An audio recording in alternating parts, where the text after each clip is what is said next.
28 février 2025, 31 degrés à Cotonou et environ. Mesdames et messieurs, bonjour, les titres. Choiseul Africa Business Forum. Les travaux sont officiellement lancés à Cotonou, une rencontre internationale d'opportunités pour le Bénin. Les précisions dans ce journal. Rencontre avec les populations de l'Adji, le porte-parole du gouvernement, sur invitation d'Animatou Badarou, femme politique, membre du bloc républicain, a échangé avec ces populations du 6e arrondissement de Cotonou. Les détails à suivre. Et puis fête identitaire du Petit Mille dans la commune de Bondé. Les populations de Orukayo ont sacrifié à la tradition. Vous suivrez les détails dans cette édition.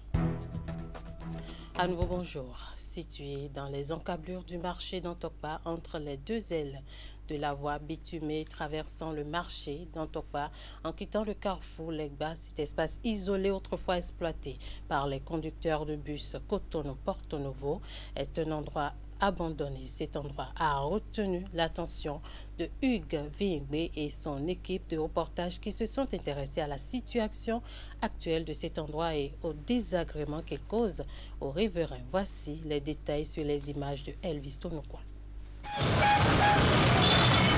Dans Tokpa, par un après-midi de février, comme à l'accoutumée, le plus grand marché à ciel ouvert de l'Afrique de l'Ouest affiche une animation impressionnante.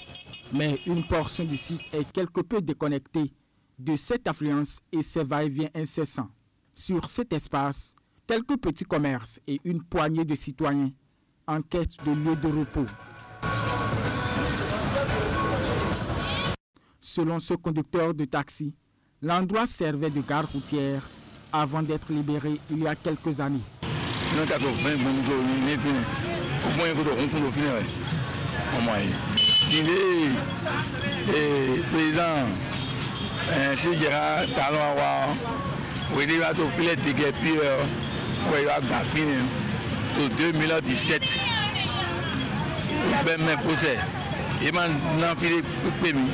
Ne disposant plus de portions de terre pour le stationnement de leurs véhicules, les chauffeurs ont dû investir les rues environnantes, ce qui leur crée plusieurs désagréments.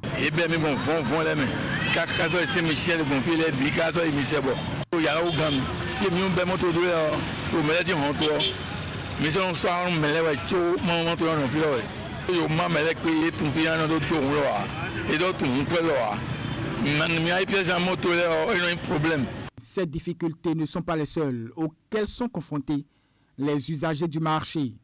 Les gens défèquent et urinent sur l'espace, ce qui crée de mauvaises odeurs.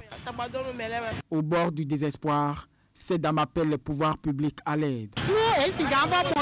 S'ils peuvent réinstaller les taximans sur l'espace, ce serait bien, car les rues sont engorgées.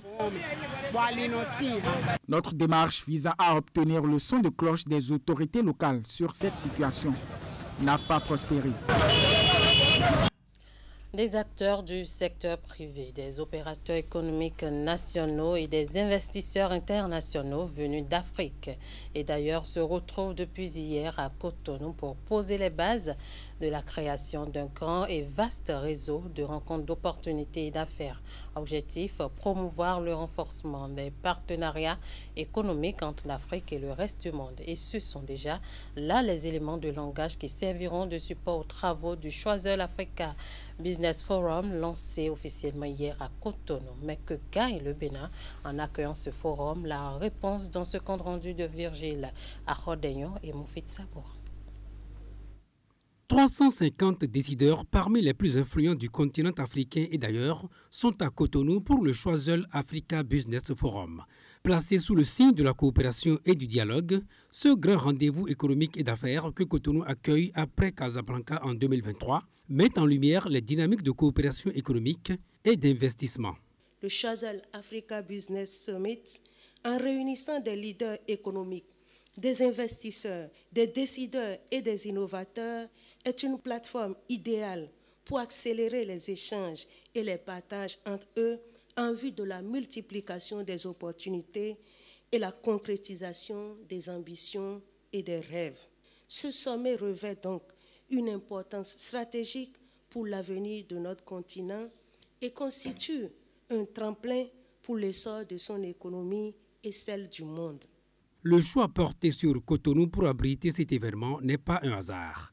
En effet, depuis 2016, le Bénin a pu se révéler au monde à travers ses atouts, son attractivité et ses multiples opportunités. Des avancées rendues possibles grâce à des réformes économiques ambitieuses qui font aujourd'hui du Bénin un pays digne d'admiration et de respect au plan international. Et pour nous, c'est une vraie fierté aujourd'hui d'être reconnu au niveau international comme une terre d'attractivité pour les affaires, pour le business. Et vous savez que notre objectif, c'est quand même d'assurer le développement de notre pays, de faire en sorte qu'il y ait des opportunités d'affaires, au final, parce qu'il y a beaucoup d'emplois créés dans notre pays. C'est important aujourd'hui de montrer la transformation qu'il y a eu au Bénin depuis les 10 dernières années et aussi d'attirer des investisseurs qui ne connaissaient pas le Bénin et qui en ont certainement entendu parler, puisque les impacts qu'on a vus sur les différents secteurs du pays ne sont plus à cacher. Au menu, des panels thématiques sur les secteurs porteurs de croissance pour le Bénin et la sous-région, les défis de l'urbanisation et la connectivité des villes africaines au XXIe siècle, tout pour le réveil de l'Afrique dont Cotonou donne déjà le ton en permettant aux 350 participants venus de par le monde non seulement de découvrir, mais également de saisir l'opportunité qu'est la destination Bénin. Nous parlons à présent de la première session ordinaire de l'institution en charge de la régulation des médias au titre de l'année 2025. La Haute Autorité de l'audiovisuel et de la communication a procédé ce jeudi 27 février 2025 à l'ouverture des travaux avec à l'ordre du jour plusieurs points, celui relatif à l'aide de l'État à la presse privée, le renouvellement des conventions des médias à la HAC et l'attribution de nouvelles fréquences aux médias. Le compte rendu est signé Florence Bossa. Ça va repartir encore. C'est la première session ordinaire à la Haute Autorité de l'audiovisuel et de la communication qui s'ouvre ainsi. Dans cette salle, les responsables des organes de presse, les présidents, des fêtiers et les conseillers de l'institution. Au nombre des points à l'ordre du jour, l'aide de l'État à la presse privée tant espérée par les professionnels des médias. Nous ne parlons pas en l'air à la HAC. Si nous parlons de l'aide de l'État, c'est que vous avez attendu déjà 8 ans, voire 9 ans. Patienter encore quelques semaines ou quelques mois. Ça va se faire. Le principe est acquis. Vous savez, ça fait quand même 8 à 9 ans d'arriéré. Il faut qu'on s'entende sur quand même combien nous pourrons accepter. Mais nous accepterons tout. Mais le principe est acquis. Au cours de cette session, plusieurs autres points seront également abordés, notamment le renouvellement des conventions des médias et l'attribution de nouvelles fréquences à certains médias. À tous les responsables de presse qui ne sont pas encore à jour, c'est vrai que la loi, ça fait 10 ans. La loi qui oblige les responsables à informer la HAC ou à avoir une convention avec la HAC avant de commencer à publier sur Internet quoi que ce soit. La loi a 10 ans. Donc nous n'avons pas d'excuses, mais néanmoins nous savons que la HAC aussi a fait preuve de lenteur. C'est pour ça qu'au cours de cette session, nous allons donner la possibilité à ceux qui voudront être à jour de l'être. Enfin, il y aura également des fréquences. Nous avons des fréquences que nous avons repris à des opérateurs ou bien des fréquences qui étaient mal attribuées. Nous allons aussi, au cours de cette session, en discuter et réattribuer des fréquences. Édouard Loko a évoqué la question sur la co-régulation entre l'Observatoire de la déontologie et de l'éthique dans les médias et la HAC à l'ouverture de cette première session. Le président de la HAC a donc saisi l'occasion de l'ouverture de cette session pour revenir sur certaines rumeurs qui circulent sur sa personne et sur l'institution dont il a la charge. On va suivre. Je sais que ces temps-ci, par rapport à un cas, vous avez comme l'impression que la HAC, c'est 2 poids, 2 mesures. Non, rassurez-vous. La HAC, c'est une seule mesure et il y a plusieurs poids. Nous allons peser chacun en son temps. Et j'aimerais aussi vous dire que même quand il s'agira de la HAC, parce que j'ai été bien surpris au lendemain de notre décision sur quelques médias qui n'étaient pas à jour, de voir sur les réseaux sociaux et même un web TV dire que le président de la HAC exige un deuxième véhicule et qu'il en fait une condition sine qua non. Nous allons gentiment inviter l'auteur. Plus le secrétaire général, plus moi, mais je me suis dit que peut-être que nous ayons des choses sans le savoir. J'ai demandé au secrétaire général de lui écrire pour lui demander vraiment si nous exigeons, nous faisons condition sine qua non. C'était comme si la HAC était seule à exiger, enfant capricieux.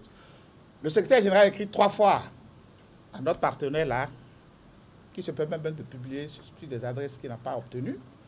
Et 3 fois, il s'est permis de payer notre gueule, permettez-moi de parler aussi vulgairement. Nous allons l'inviter publiquement. Nous allons lui demander de se passer. Ce n'est pas parce qu'il s'agit de la HAC, c'est une manœuvre de déstabilisation, de discrédit. Nous allons nous expliquer dessus. Vite. Et voilà, je l'annonçais en titre sur initiative d'Alimatou Badarou, présidente nationale de l'Organisation des femmes républicaines. Le porte-parole du gouvernement a échangé ce mercredi avec les populations de Ladji dans le 6e arrondissement de Cotonou.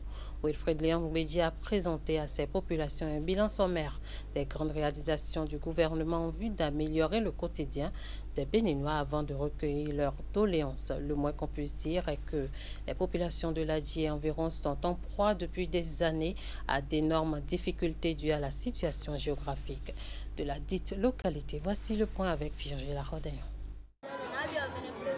Situé près de la lagune de Cotonou, à l'entrée est du chenal qui relie le lac Nokoué à la lagune, Ladji est un quartier du 6e arrondissement de Cotonou.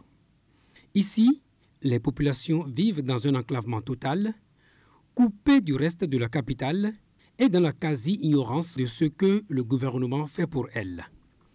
Au fil des années, elles ont donc développé une attitude de méfiance à l'égard des autorités politiques qu'elles soupçonnent souvent de vouloir les déloger. Ça nous revient souvent. Elles disent qu'on veut les décaper, on les dérange en ce qui concerne leur activité principale, la pêche. Il y a tellement aussi d'intoxication. Et donc, quand on vient, on n'est pas toujours écouté puisque nos paroles sont considérées toujours comme des paroles de politique. Mais depuis ce mercredi 26 février 2025, la perception des populations de Ladji et des localités environnantes a considérablement évolué en ce qui concerne le sort qui leur est réservé. Et pour les sortir de leur état d'ignorance, il n'y a pas meilleur profil selon Alimatou Badarou que le porte-parole du gouvernement. Nous avons bien fait, je crois, parce que le porte-parole nous a orientés. Et pour ce qui concerne les soucis de ces populations qui sont sur l'eau, la Belge, qui n'arrivent pas à se faire enrôler au niveau du Rabip, instantanément, le porte-parole a réagi, a déjà eu contact avec le directeur de l'ANIP pour pouvoir envoyer une équipe spéciale pour répondre à cette préoccupation. On s'est dit qu'il y a beaucoup de réformes mises en place par le gouvernement et les populations de Ladji n'en profitent pas suffisamment. Donc c'était une séance d'échange très importante pour la population qui est contente, rassurée. Les populations ont salué la réalisation de la voie pavée du rond-point Sainte-Cécile à la berge de Tawita, mais elles estiment que le gouvernement peut faire davantage pour les sortir de l'isolement. Nous avons des voies qui ne sont pas du tout praticables. Par exemple, notre école primaire, c'est l'école qui sert du centre d'examen pour tout le 6e arrondissement. Mais pour aller à l'examen, les enfants souffrent surtout quand il pleut. Nous avons des jeunes étudiants quand même qui sont à la maison et c'est un problème crucial. Que les autorités construisent un marché pour nos femmes. En dehors de ces doléances, le quotidien de ces populations est rythmé par les difficultés d'approvisionnement en eau potable et en électricité. Elles manquent aussi de toilettes propres et des cantines scolaires pour les enfants. Des doléances bien captées par le porte-parole du gouvernement qui promet d'en faire une restitution fidèle au chef de l'État afin que dans les jours à venir, des décisions soient prises en ce qui concerne la précarité dans laquelle vivent les populations de Ladji et des localités environnantes. Cotonou accueille les 24 et 25 juin prochains les meilleures compétences du numérique sur le continent. Il s'agit de l'une des plus grandes rencontres de la tech en Afrique, le Cyber Africa Forum. Les organisateurs ont présenté mercredi aux hommes des médias l'agenda de l'événement. Le choix porté sur le Bénin est motivé par sa métamorphose dans le domaine et son avenir prometteur. Plusieurs gouvernants et le secteur privé en général y sont attendus. Voici le compte rendu. Diffuser, c'est là tout le challenge. Au Cyber Africa Forum CAF 2025, il sera question de la résilience numérique et de la transformation numérique de l'Afrique. Un aspect qu'il est impérieux de ne pas reléguer au dernier rang, avec les investissements structurants, les formations et infrastructures en plein essor déjà sur le continent. Nous constatons qu'il y a de plus en plus de crises, qu'elles soient politiques, qu'elles soient économiques, qu'elles soient parfois numériques, comme la coupure des câbles sous-marins que nous avons eue il y a quelques mois l'année dernière. Et donc, il apparaissait tout à fait normal de pouvoir élaborer et réfléchir en profondeur sur cette thématique afin de pouvoir anticiper, afin de pouvoir se préparer et surtout afin de pouvoir commencer à prendre des mesures concrètes pour réfléchir à notre futur numérique tout simplement. Cette plateforme d'affaires et d'échange incontournable en matière de cybersécurité et de transformation numérique en Afrique est à sa 5e édition. Plus de 1000 participants y sont attendus. Des décideurs politiques, les investisseurs ainsi que les chefs d'entreprise pour favoriser un dialogue entre acteurs publics et privés. Au menu, des panels de haut niveau, des tables rondes, des rencontres B2B et des ateliers stratégiques sur la question. Le choix du Bénin comme pays hôte n'a rien d'anodin. Tout s'y prête. Le Bénin est en toute modestie, est un bon élève, tout au moins de la cybersécurité sur le plan régional. Et dans notre stratégie, de toute façon, on a un axe qui est basé sur l'ouverture, la coopération, le drainage d'expertise, les échanges, la coopération internationale. Et ça s'inscrit complètement dans notre vision d'avoir une plateforme comme le Cyber Africa Forum au Bénin. Nous attendons tout simplement de le faire le meilleur Cyber Africa Forum qui n'ait jamais encore été organisé, avec une présence et un soutien institutionnel des plus importants au niveau panafricain, mais également international. L'intelligence artificielle, la transformation des modèles économiques, les start-up, les big data et d'autres enjeux actuels aussi sont à évoquer à ce rendez-vous des 24 et 25 juin prochains à Cotonou. Le CAF a déjà rassemblé plus de 80 entreprises leaders en Afrique et à l'international et plus de 6000 acteurs des 54 pays de la région depuis 2021. Destination finale de cette édition, département de l'Atakora, tout comme à Ganipero et Péléman, les populations de Orokayo dans la commune de Kouandé n'ont pas passé sous silence l'édition 2025 de la fête identitaire de Petit Mille communément appelée Yopaka. Elles ont sacrifié à la tradition pour la 3e année consécutive après la récolte du Petit Mille. On va suivre les détails avec Alassane Aouna. C'est pour la 3e année consécutive que les filles et fils de Orokayo se retrouvent au lendemain des récoltes pour célébrer avec faste le Petit Mille au détour de la fête annuelle du Yopaka, une fête identitaire célébrée chaque année en pays Natemba en reconnaissance aux divinités qui leur ont permis d'obtenir de bonnes moissons au titre de la campagne agricole finissante. À Orokayo cette année, la tradition a été une fois encore respectée. Mesdames et messieurs, population de Orokayo, nous sommes petitement, mais sûrement en train d'écrire notre petite histoire en lettres d'or. La fête du Yopaka qui existait depuis des siècles en passe de devenir un véritable outil de développement au-delà de son caractère festif. Nous vous invitons à nous aider à faire du Yopaka notre fête, un pôle d'attraction touristique à inscrire dans le patrimoine culturel et touristique de notre pays. Dans un passé récent, le Yopaka était célébré dans une parfaite symbiose entre les populations de Ganipero, de Orokayo, de Périma et bien d'autres. Mais en raison des dissensions internes, chacune de ces localités se retire pour célébrer cette tradition. Une situation que déplore l'autorité communale, tout en appelant à l'union des peuples Natemba. Quand on prend nos cérémonies, on ne peut pas faire une cérémonie sans nos frères de Yadesera, sans nos frères de Pélima, sans nos frères de Poupouré et autres, vice-versa. Et en tant que premier responsable de la commune, ce serait avec plaisir que je vois cette union revenir. La présente édition du Yopaka à Orokayo se tient au lendemain de la disparition tragique d'un valeureux fils du terroir à la personne du ministre Yves Kouaro Chabi. Une tragédie qui est venue plomber la ferveur de cette fête. Il faut dire que sans mentir que cette année a été perturbée un peu du fait du décès tragique de notre frère Yves Kouaro. Vraiment, ça nous a beaucoup marqué. C'est ça qui a fait que vous avez constaté que tout est morose cette année. Nous ne sommes pas dans la fièvre même des festivités. Mais c'est parce on s'était déjà engagé qu'on ne pouvait plus faire marche arrière pour honorer sa mémoire. Déjà à la veille de la célébration, c'est ce géant concert musical qui a tenu en haleine le public jusqu'au petit matin. Merci à vous de nous avoir suivis. Merci à toute l'équipe de rédaction, de réalisation et de diffusion. Passez un très bon après-midi en compagnie de nos programmes.